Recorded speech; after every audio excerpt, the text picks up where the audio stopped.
I used to think snowstorms were just inconvenient, the kind of weather that slows you down, messes up your schedule, and maybe forces you to drive a little more carefully than usual. Nothing dangerous, just annoying. That changed completely on a long-distance drive I took a few years ago, and ever since then I've never looked at winter travel the same way again. I was driving north towards Seattle after leaving California late in the afternoon. It was supposed to be a long but simple trip. I hadn't booked any accommodation ahead of time because I usually prefer flexibility. I like being able to stop wherever I feel tired instead of sticking to a strict plan. The weather apps had been warning about a developing snow system further up the route, but it still looked manageable at the time. Nothing that should have forced me to stop. At least, that's what I thought. By the time I crossed into the higher elevation stretch of highway, the weather had already changed. Light snowfall turned into thick, fast-moving flurries that started to blur the edges of the road. It wasn't dangerous yet, but it was enough to make me tighten my grip on the steering wheel. Traffic slowly thinned out. At first, a few cars disappeared, then entire stretches of highway were empty. Within an hour, I wasn't following anyone anymore. I was just alone on a long, narrow road cutting through white darkness. Then I started to feel uneasy. The storm didn't start suddenly. It built like pressure. Wind picked up first, pushing against the car in subtle but noticeable shifts. Then visibility dropped until the headlights barely reached past the hood. The road signs became harder to read. The world outside turned into a spinning wall of white. That was when I decided to stop. I checked my GPS for nearby lodging. The closest town was too far to reach safely in this weather. There was a motel listed about 15 minutes back, but when I tried calling, there was no answer. The only active listing I could find was a small rental cabin just off a side road near my position. No reviews, no proper description, just a booking option and a location pin. I didn't like it, but I didn't have many choices, so I took the exit. The road leading off the highway was barely visible. Snow had already started collecting in uneven patches, and the further I went, the more isolated everything felt. Eventually, I'd reached a narrow clearing. A small cabin sat alone at the end of a gravel turnoff. It looked older than the photos suggested. Low structure, dark exterior, barely any lighting around it, like it had been placed there and forgotten. Still, it was shelter. I parked, grabbed my bag, and rushed inside the moment I got the door unlocked. The interior was worse than expected. It wasn't dirty in the usual sense. There wasn't trash or damage. It was emptiness that made it uncomfortable, like the place hadn't been lived in for a long time and had no intention of welcoming anyone. Everything was bare. A bed, a chair, a small stove in the corner. That was it. Even the air felt cold in a way that didn't match the storm outside. I dropped my bag, checked my phone. Unfortunately, there was barely any signal, so I told myself I'd deal with everything in the morning. The storm outside grew louder. The wind didn't just pass the cabin anymore, it slammed against it in waves. A moment later, I got the small stove running. The fire helped a little, but it didn't fully take away the feeling that I was somewhere temporary, somewhere I shouldn't be staying too long. I must have fallen asleep without realizing it, because the next thing I noticed wasn't waking up. It was awareness breaking through sleep. A sound cutting through the wind, a steady, repetitive alarm. For a moment, I didn't process it. Then it sharpened in my mind. It was my car alarm. I pulled on my coat and stepped outside immediately. The storm had worsened. Visibility was almost gone. The moment I opened the door, wind forced its way inside like it had been waiting for it. My car was barely visible, its headlights flashing through the snow. The alarm was still going off. I hurried toward it, struggling with every step as the wind pushed against me. When I reached the driver's side, I pressed the unlock button. Nothing changed. The alarm kept going. That was when I noticed something that didn't make sense. Snow was inside the car. Not just a dusting from wind exposure, but actual accumulation on the front seat, like the door had been open long enough for it to settle in. But I was certain it had been closed when I left it. I stood there for a second, trying to understand how that could happen. Then I became aware that I wasn't alone. A shape stood at the edge of the trees, barely visible through the storm, not moving much, just standing there in the whiteout like it belonged there. I froze. The alarm was still sounding behind me, but it felt distant now, like it belonged to another situation entirely. I called out without meaning to. No response came back. And then I made a decision I didn't think through. I turned and ran, straight back to the cabin. Inside, I locked the door and immediately went to the window. The storm was too heavy to see clearly, but I kept checking anyway. At first, I saw nothing. Then the car alarm stopped abruptly. That silence was worse than the sound, because it meant something had changed outside. Something had interacted with it. I tried calling emergency services. The call barely connected before dropping. I tried again and again, but the signal kept failing. I decided to use my walkie-talkie. At one point, I got a brief connection, just long enough to hear a voice pick up. Then it cut out completely. A moment later, I heard footsteps outside the cabin moving across the snow toward the front door. The knock came next. Not urgent, not aggressive, just deliberate. Like whoever it was had all the time in the world. I didn't move. Another knock followed. Then movement again, this time circling the cabin. I could hear boots pressing into the snow just outside the walls. Then something else joined the sound. It didn't feel like music. It felt like something someone does when they're focused or patient. The footsteps moved from one window to another, circling the structure slowly. The humming never stopping. Every so often, there was a soft tap against the glass. Not enough to break it, just enough to confirm presence. At some point, the movement stopped, and the only thing left was the storm. I stayed frozen inside for what felt like an hour, waiting for something else to happen. But nothing did. About 15 minutes later, the headlights of a forest ranger appeared through the snow, and he explained that my radio signal had somehow intercepted his, and he'd tracked it down. By the time he reached the cabin, whoever had been outside was gone. No sign of them, no return to the trees, no footprints leading away clearly enough to follow, except one detail. The snow around the cabin had been walked in circles, multiple times, and then the tracks stopped completely at the edge of the woods. Nothing was taken, nothing was broken. But my car door was slightly open again.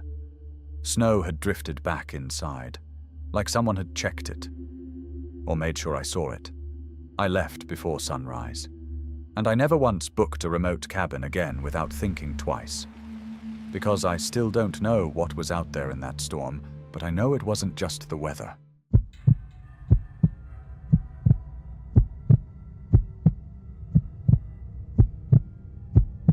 I've been on enough trips to know that bad weather can change a place completely.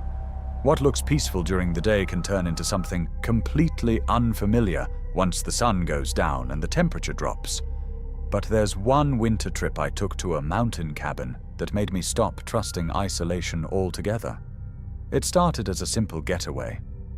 A friend had access to a large, family-owned property deep in the mountains, the kind of place people only use a few times a year. It wasn't rustic or old-fashioned either.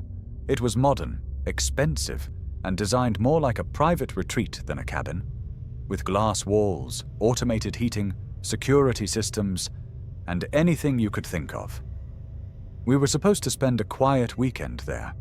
Nothing unusual, just a break from the city. That's what it was supposed to be. We arrived just after midday. The drive up had already started to feel different the higher we went.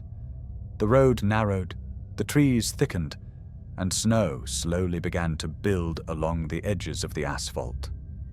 By the time we reached the property, the sky had already started shifting into that dull, heavy gray that usually means a storm is coming in. The cabin sat alone on a slight rise overlooking a forested slope. From a distance, it looked almost too perfect. Beautiful architecture. Bright windows reflecting the snow around it. But something about being there in person made it feel less inviting than the photos ever suggested. Like it was designed to be seen, not lived in. Inside, everything was functional. Heating systems came online automatically. Lights adjusted themselves room by room.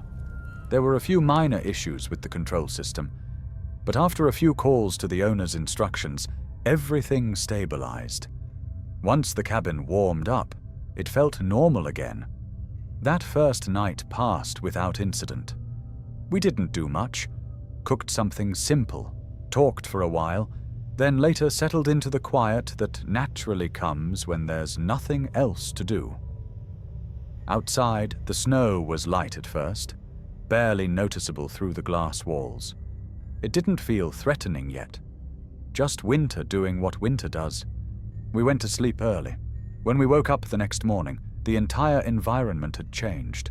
Snow had fallen heavily overnight. Not just a light layer, enough to bury parts of the lower slope and blur the outline of the access road completely. The trees outside were weighed down, bending slightly under the weight, and the sky hadn't cleared. If anything, the storm was still building. We stayed inside most of the day. There wasn't much reason to go anywhere.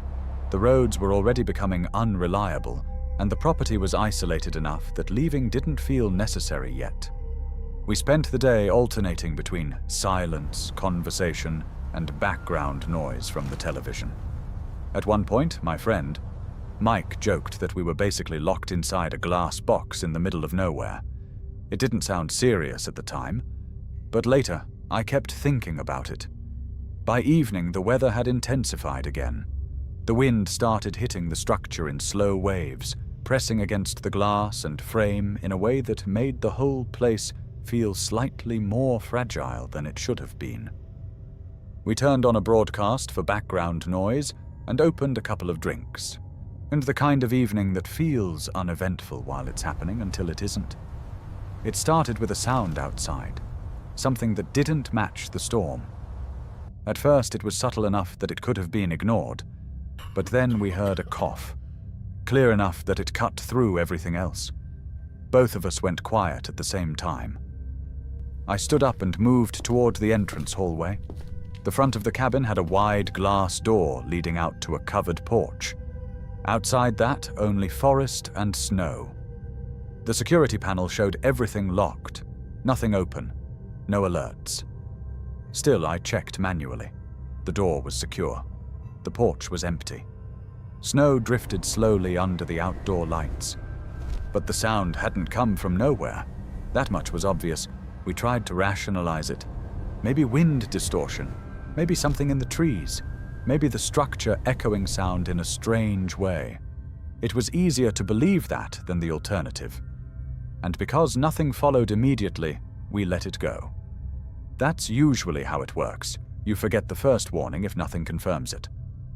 The night continued normally after that. We stayed up later than planned, drinking lightly, talking less seriously as the hours passed. Eventually, I ended up staying in the main living room near the fireplace while the other room was taken. The fire kept the space warm, but the rest of the cabin still carried a subtle chill that the heating system couldn't fully eliminate. It didn't feel unsafe yet. Just quiet. After a while, I fell asleep without realizing it, and then I woke up with a start. Not because of a sound from outside, because something inside the cabin had changed. The front door was slightly ajar, enough for cold air to push through the gap and move across the floor.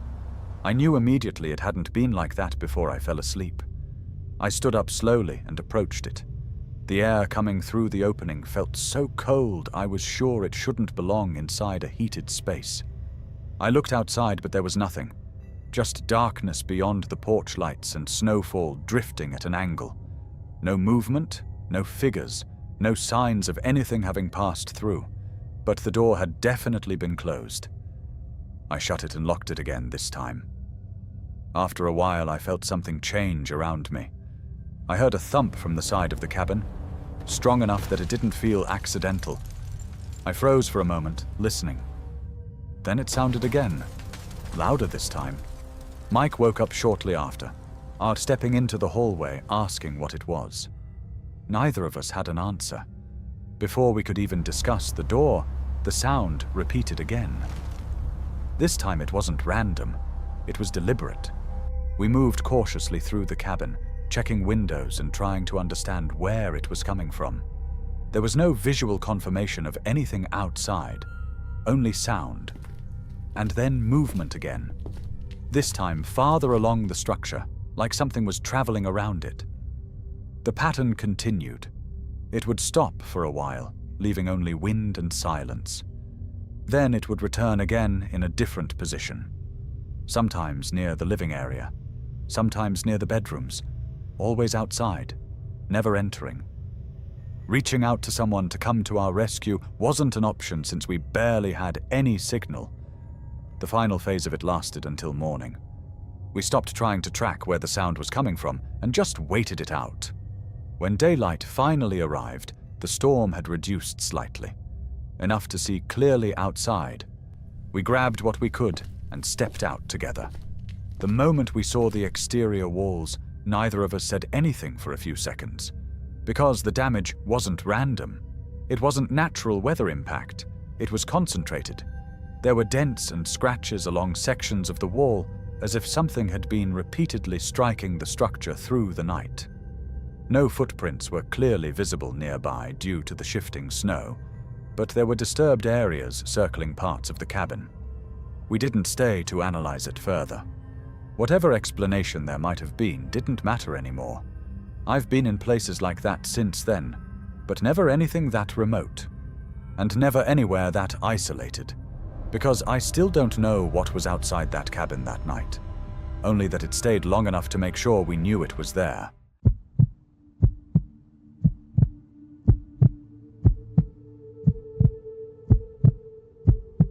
I've lived in the same quiet rural area for most of my adult life.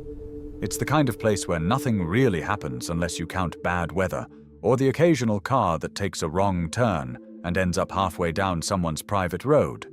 Most nights are completely uneventful. That's why what happened during that winter storm still sticks with me, because it started like something small and ordinary, but it escalated into something I never expected to experience in my own home. It was just after New Year's, maybe a week or so into January.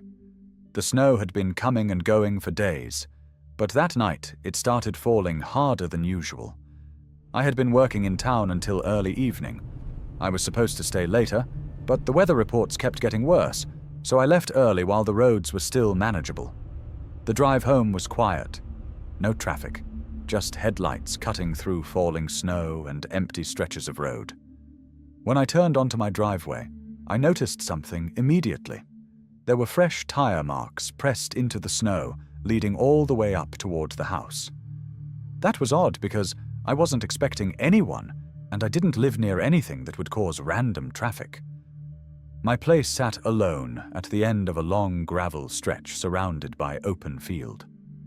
At first I thought maybe someone had made a wrong turn and realized it too late. But there was no sign of a vehicle leaving, just the marks coming in. I went inside and locked the door behind me. The house was warm, quiet, and normal. I tried not to think too much about it.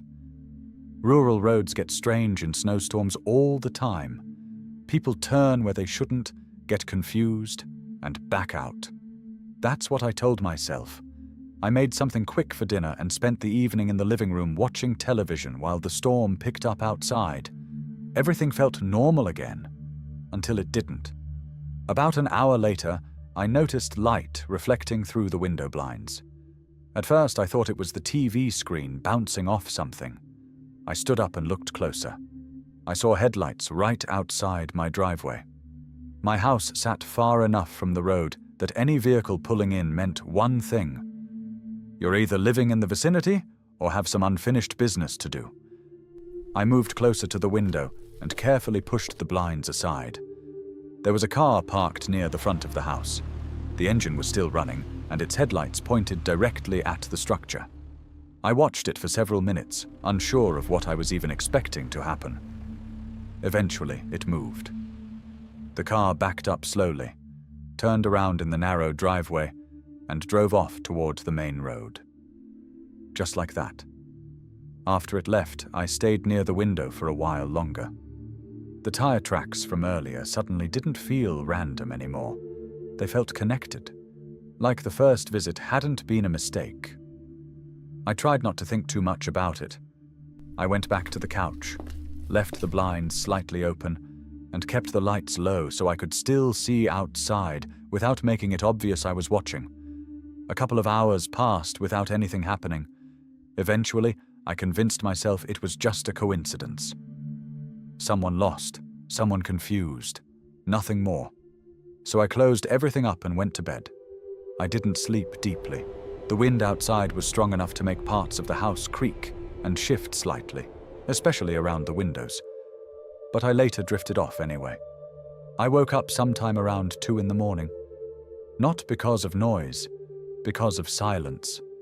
The kind of silence that feels wrong when you know a storm is still happening outside. The wind was still there, pushing against the house in waves. But something about the atmosphere felt different, like the storm wasn't the only thing outside anymore. I got out of bed and walked to my bedroom window. From there, I could see the driveway clearly enough through the snowfall, and there it was, again. A car, parked in the exact same position as before. It had been there long enough for snow to start accumulating on its windshield. That meant it hadn't just arrived. My heart started racing immediately. I stepped back from the window and turned toward the bedroom door, planning to check the rest of the house. Kitchen, living room, front door, garage. I needed to confirm I was alone. But the moment I looked at the doorway, I froze. I could see a tall, distorted shadow across the gap between the floor and the frame. Something was in the hallway.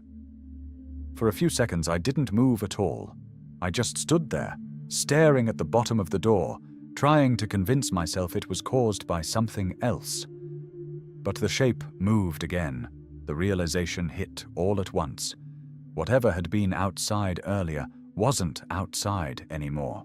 It was inside. And it had been there long enough for me not to notice. I backed away quietly and reached for my phone on the nightstand. I texted emergency services instantly. Every second mattered too much to risk sound. The response came almost immediately. They confirmed officers were on the way. Estimated arrival time was just under 20 minutes. I was given simple instructions: stay in place, stay quiet, do not engage. I sat on the edge of the bed, watching the door. The shadow moved again, then stopped. The person repeated this over and over again, each time slower, each time closer to the center of the hallway outside. Those few seconds before local authority arrived dragged in a way I can't really explain. Time stopped behaving normally. Every small sound felt amplified. Every sound in the house made my attention snap back to the door. Then finally, something changed outside. I heard the distant sound of vehicles. They were getting closer. Almost immediately, everything inside changed. I stayed where I was, listening, waiting. And then I heard the front door opening, footsteps running, then silence again. It was followed by distant voices outside. It didn't take long after that. The officers arrived moments later, but the front door was swinging wide open. The only thing they found were footsteps that led to the basement and simply vanished. There was no one there, but I knew I had been sharing that house with something that didn't belong. What we eventually learned made less sense than anything I had imagined that night. It wasn't a lost driver. It wasn't even an intrusion gone wrong. He had come earlier to confirm the layout, and returned once he knew the house. I still think about that night sometimes, not just because someone was outside my house in a storm, but because at one point, he was already inside. and I had no idea how long I'd been sharing the house with him before I noticed. And that brings us to the end of this video. For more unsettling stories based on real-life experiences of people, make sure you like the video and subscribe to Deep Horror. And if you've ever had a strange experience yourself, drop it in the comments. We read them all, and some of them end up being featured on our channel. Stay safe out there.